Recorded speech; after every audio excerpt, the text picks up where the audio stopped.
Қадірлі салаваттар, біз хәзі 9 апрель күнінде Салават драма театры бинахында күтіп қалабыз.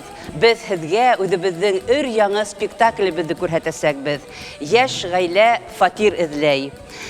Ул Михаил Рощиндың пьесаһы буенча куелган өр яңы біздің спектаклі біз.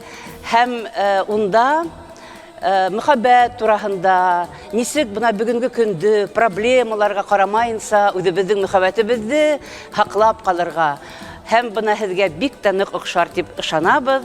Рәхим итегез, һезне көтеп калабыз.